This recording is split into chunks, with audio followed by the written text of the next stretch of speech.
कुछ political pressure में police ये छोटे से मामले को कुछ बहुत बड़ा मामला है इस तरीके से पेश करने की कोशिश कर रही। जमीयत तरफ से जो भी लोग इस मामले में यहाँ पर प्रैक्टिकली काम कर रहे हैं, फिजिकली काम कर रहे हैं, वो लोगों से कांटेक्ट नहीं हुआ है।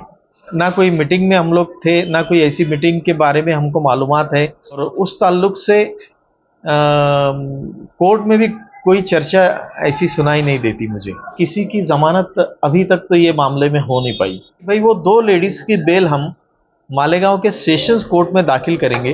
भी पॉलिटिकल मामले का धरना आंदोलन या और कुछ भी अगर पॉलिटिकल लेवल के ऊपर शहर में इस तरीके का होता है तो वो चीज का कोर्ट के ऊपर किसी भी किस्म का कोई असर नहीं होता।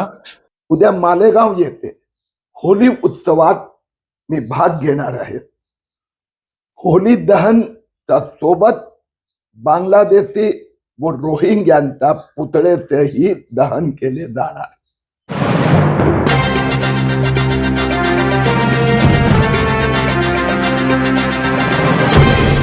देखते रहिए the prime news Abdul Rahman के साथ। जन्म दाखिला मामला दिन ब दिन संगीन सूरत हाल इख्तियार करता जा रहा है। इस मामले में अब तक 30 अफराद के आसपास गिरफ्तार हुए हैं, जिनमें 2 वकील, 2 पत्रकार, कारपोरेशन कर्मचारी, तहसीलदार, अधिकारी, डॉक्यूमेंट बनाने वाले एजेंट और आम शहरियान शामिल हैं, जिनमें एक वकील अल्ताफ अहमद की जमानत हो गई है, जबकि 2 ख्वातीन समेत बकिया किसी भी मुलजिम की अब तक जमानत नहीं हो पाई है। इस मामले में गिरफ्तार की गई दोनों ख्वातीन को गिरफ्तार किए हुए अब तकरीबन 1.5 महीने का अरसा हो गया है, मगर अब तक उन्हें जमानत नहीं मिली है। इस मामले में एसआईटी की तरफ से बाहैसियत सरकारी वकील के एडवोकेट शिशिर हीरे की खुसूसी तकर्री की गई है। मुल्क में किसी भी मामले में मुसलमानों की मदद का दम भरने वाली जमीयतुल उलमा ने ठीक 12 नवंबर पथरवा मामले की तरह इस बार भी काफी ताखिर से हालात बिगड़ने के बाद दिलचस्पी दिखाना शुरू की है। पर देखने वाली बात यह है कि इस मामले में रोज़े अव्वल से मुकदमा लड़ने वाले सीनियर वकला को नजरअंदाज करते हुए वकीलों की एक अलग टीम का सहारा लिया गया है, जिसकी वजह से मालेगांव वकला 2 हिस्सों में बटे नजर आ रहे हैं। इसके पीछे कौम से हमदर्दी कम और किसी को सियासी फायदा पहुंचाने का मकसद ज्यादा नजर आ रहा है, ऐसा लोगों में चर्चा बनी हुई है। इधर इस मामले को जोरों शोर से उठाने वाले भाजपा के एमपी किरीट सोमैया आज होली मनाने के लिए खुसूसी तौर पर मालेगांव आए हुए हैं। किरीट सोमैया का मालेगांव में गैर मामूली तौर पर दिलचस्पी दिखाना भी लोगों में मौजूद बहस बना हुआ है। इस पूरे मामले को लेकर हमने इस मामले में रोज़े अव्वल से कोशिश करने वाले एडवोकेट आरिफ शेख से बात की और जानना चाहा कि अब तक क्या कार्रवाई हुई और क्यों अब तक किसी की भी जमानत नहीं हो पाई है। छावनी पुलिस स्टेशन के अधिकारी ने 2 ऑफेंस रजिस्टर किया हुआ है। एक तो पहला ऑफेंस था 40 और दूसरा 51। अब कुछ लोगों को अरेस्ट किया हुआ है 40 में, कुछ लोगों को अरेस्ट किया हुआ है 51 में। अब रहा सवाल बेल का, तो बेल के बारे में ऐसा है कि पूरे मामले में आज तक एडवोकेट अल्ताफ की जो जमानत हुई वही जमानत हुई है। बाकी और किसी की जमानत अभी तक तो ये मामले में हो नहीं पाई। हम लोग इसका जमानत दाखिल करने के लिए थोड़ा सा इंतजार इसलिए कर रहे थे कि खालिद यूसुफ वकील साहब का बेल हम लोगों ने दाखिल किया था हाई कोर्ट में। हियरिंग वगैरह होने के बाद में हाई कोर्ट ने उसको रिजेक्ट कर दी। हमारा ऐसा इरादा था कि हाई कोर्ट अगर कोई डायरेक्शन देती है, वो बेल में अलाउड करती है, उसके अंदर कुछ ऑर्डर में कुछ हमारे काम की चीज आती है, तो बाकी लोगों के बेल हम लोग यहाँ पर दाखिल करेंगे, इस तरीके से हमारी सोच थी। लेकिन वो बेल रिजेक्ट होने के बाद अब हमारे साथी सीनियर एडवोकेट खान वकील तौसीफ, मैं, मेरे जूनियर्स और हमारे कमेटी के जो 2 लोग हैं, शेख आसिफ साहब, मुस्तकिम दिग्निति साहब, ये लोगों से अब हम मशवरा थोड़ा चल रहा है हमारा कि अब शुरुआत तो हमको करना है। तो जो 2 लेडीज इसमें सबसे पहले जमा हुई है, वो लेडीज का बेल अभी सिर्फ लोअर कोर्ट ने रिजेक्ट किया हुआ है, सेशन कोर्ट ने अभी तक रिजेक्ट नहीं किया। हालात ऐसे हैं कि वो दो लेडीज के ताल्लुक से पुलिस का भी इन्वेस्टिगेशन कंप्लीट हो गया।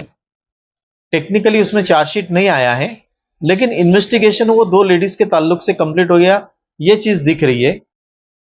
हम सभी का मशवरा अभी ये बात पर हो रहा है कि भाई वो दो लेडीज की बेल हम मालेगांव के सेशंस कोर्ट में दाखिल करेंगे। कोर्ट को ये कन्विंस करेंगे कि भाई लगभग 1.5 से 2 महीने के लगभग का अरसा गुजर चुका है और एक घरेलू दो औरतें बिना किसी ठोस वजह के जेल में है, उनके ताल्लुक से इन्वेस्टिगेशन पूरा हो गया। आगे चल के जो केस चलेगा वो केस में वो कोर्ट में हाजिर रहेंगे। मेन तो सबसे मेन मसला तो वही रहता है कि भाई जमानत पे छूटने के बाद आरोपी केस के वक्त तारीख पे हाजिर होगा या नहीं होगा, वो चीज की गारंटी हम लोग देंगे कोर्ट को और शुरुआत करेंगे कि वो दो लेडीज का जो मामला है वो सेशंस कोर्ट में दाखिल किया जाए। आजकल में हम लोग मशवरा करके वो चीज फाइनल करेंगे। इसके अलावा सीआर नंबर 51 के अंदर कुछ 3 से 4 लोगों का बेल लोअर कोर्ट में हम लोग आज दाखिल करेंगे। वो ताल्लुक से भी एडवोकेट खान और मैं हम लोग मशवरा करने वाले हैं कि आज वो बेल एप्लीकेशन वगैरह उनका तैयार है, वो लोअर कोर्ट में वो बेल एप्लीकेशन दाखिल करेंगे। लोअर कोर्ट अगर रिजेक्ट करती है तो तुरंत सेशन कोर्ट में भी हम लोग वो दाखिल करेंगे। इस तरीके से अब कोशिश हमारी ये है कि भाई जितने जल्द से जल्द हो सके उतने जल्द से जल्द ये लोग जमानत पे बाहर आ जावे। अच्छा, अगर हम माजी की बात करें तो 12 नवंबर का मामला जो है, जिस तरीके से उसको सील कर दिया गया था और करीब करीब 11 महीने जो है लोगों की जमानत नहीं हुई, क्या माने कि उसी चीज को एक बार फिर से मालेगांव शहर में यहाँ पर दोहराया जा रहा है? देखिए 12 नवंबर का जो मामला था वो कुछ अलग था। जैसे वो 12 नवंबर के मामले में ऐसा था कि जो राइट हुआ वो राइट में पुलिस ऑफिसर घायल थे, कुछ तोड़फोड़ की गई थी और वो ऑफेंस सीरियस था जिसमें 307 जैसी कलम भी लगी हुई थी। वो एक वजह थी कि वो जमानत नहीं हो पाई थी जल्दी। अब यहां पर ऐसे हालात नहीं है, कोई बॉडी ऑफेंस नहीं है, ये टेक्निकली ऑफेंस है कि कुछ डॉक्यूमेंट है, कुछ डॉक्यूमेंट पुलिस के कहने के मुताबिक बोगस बनाए, बनावट बनाए, डुप्लीकेट सिग्नेचर वगैरह किए, इस तरीके से। तो बॉडी ऑफेंस और टेक्निकल ऑफेंस में काफी फर्क रहता। लेकिन उसके बावजूद क्या है कि जहां तक मुझे ऐसा लगता कि कुछ पॉलिटिकल प्रेशर में पुलिस ये छोटे से मामले को कुछ बहुत बड़ा मामला है इस तरीके से पेश करने की कोशिश कर रही। उसका एक एग्जाम्पल ऐसा है कि कोई स्पेशल सरकारी वकील की अपॉइंटमेंट करना, कुछ ये मामले के अंदर थोड़ा और भी कुछ ये बताने की कोशिश करना कि भाई जो लोग अरेस्ट हुए या जो लोग अरेस्ट होने वाले हैं वो बांग्लादेशी है, वो रोहिंग्या है, जबकि आज तक एक भी बांग्लादेशी या रोहिंग्या मालेगांव से पकड़ा नहीं गया। ना ही पुलिस ने ऐसा कोई रिकॉर्ड लाया है जो लोग अरेस्ट हुए उनके ताल्लुकात से। लेकिन पुलिस को जो है तो कुछ पॉलिटिकल प्रेशर में ये मामला ऐसा ऊपर की लेवल पे बताना है कि बहुत बड़ा कुछ उन्होंने किए हैं। बस यही वजह है कि कोर्ट भी इसमें थोड़ा संजीदगी से मामले को ले रही है। अच्छा, अभी जमीयतुल उलमा ने भी इस मामले में थोड़ा संजीदगी दिखाना शुरू कर दिया है। आप लोग क्योंकि शुरू से जो है रोज अव्वल से इस केस में जो है नुमाइंदगी कर रहे हैं, क्या इस ताल्लुक से जमीयतुल उलमा वालों ने आप लोगों से कोई मालूमात, मशवरा लिया, आप लोगों की मदद ली, ऐसा कुछ?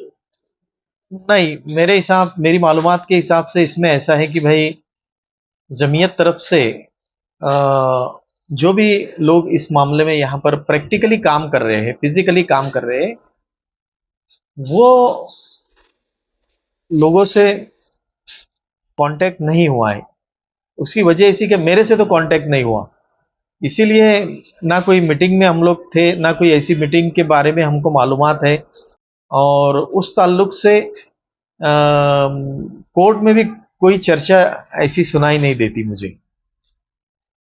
अच्छा, वहाँ काफी पॉलिटिकल क्रेडिट लेने की बहुत कोशिश हो रही है, धरने प्रदर्शन वगैरह। क्या इन बातों का कोर्ट के फैसलों पर कोई असर होगा? कुछ भी नहीं।